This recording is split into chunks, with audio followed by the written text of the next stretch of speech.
Hey, Phil Cardinelli here, Radical fans. Let's talk about something very dear to the Radical brand, the Mow Mondays. We decided at Radical we're going to continue to Mow Mondays in honor of Mow and his iconic industry impact. So we're going to take the questions from you guys as we did in the past, and we'll answer them one a week as we go. So we had a litany of them come in earlier, and we covered some of them now. You'll see them in the upcoming weeks.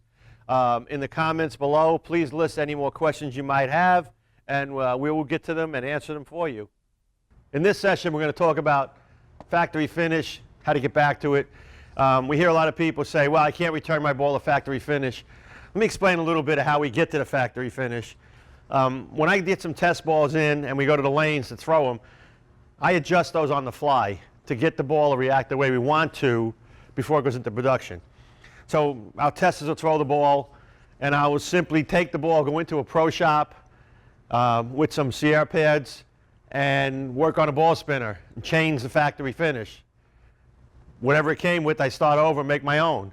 Then I give those specs to the factory, and that's how we make the ball. So people that say you can't do it, I think sort of that's a little bit of a cop-out, saying they don't know how to do it or they don't want to do it. So what I always recommend, let's use a ball. We'll make up a fictitious ball, and in our literature it says 500, 1500, 3000. Okay, that ball has somewhere between 500 and 3000 as the ending finish. The ball does not have a surface friction of 3000. It's somewhere in between. So as you use the ball it changes in that direction because it wants to match the surface you're bowling on. Okay, or if the surface is very hard, it might change in that direction. So you basically at that point in time don't know what your ball had on it when you're saying the reaction is different, I want to go back to factory. Okay, you know it changed. You might have had the oil taken out of it already. You fiddled around with the surface already, and you're not getting it back to where you want it. So here's a simple way to do it. Start over. Get a new pad. Always use new pads. Hit it with 500 on a spinner or a Haas machine or wherever you have that resurfaces bowling balls until it's a smooth, uniform 500. If you're doing it by hand, you want to quarter the ball, rotating it away from you, 1/4 at a time with 500. Once you got that pretty smooth and uniform, then you hit it with a new 1500 pad. Same process. Keep going on it until it's a smooth, uniform 1500. And then finally, as a finishing process, you take the last pad, if it's 3000, and you simply do the same thing. At this point, you're going to end up back to where we were earlier, somewhere between 500 and 3000. Now, go out on a lane and throw it. If it's the way you wanted it, you leave it alone. If it's not, you have to adjust it.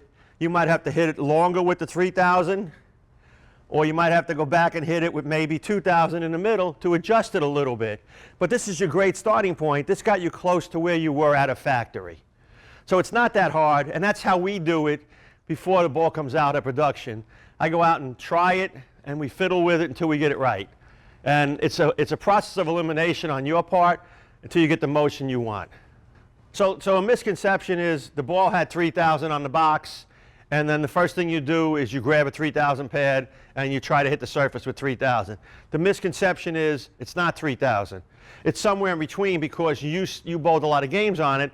That changed. So based on some of the studies we've done in the past, we found that a ball that's been used a while, that started out of the box at 500, 1500, and 3000, when we scan it, the new ball falls somewhere in here. Probably closer to 1500 or in between 1500 and 3000. But as you use it, the ball will change more towards the surface you're bowling on. And we found that a lot of the balls migrated towards 4000 based on just simply the surface being harder than the ball. So what happens is people take and they go back and hit it with 3000 and say, oh, I got it back to surface, factory. But in reality, it started out in here somewhere and then changed to 4000. So as I said earlier, I recommend you always go back to the beginning and you start with 500, you hit it with 1500, and then you hit it with 3000.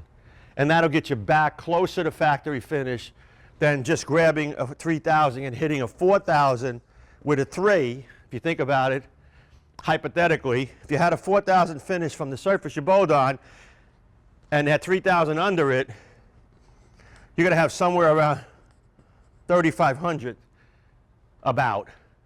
So hitting it with 3000, all you're going to do is get back to 3500 or so. You got to start over, got to work your way up, you got to take your time.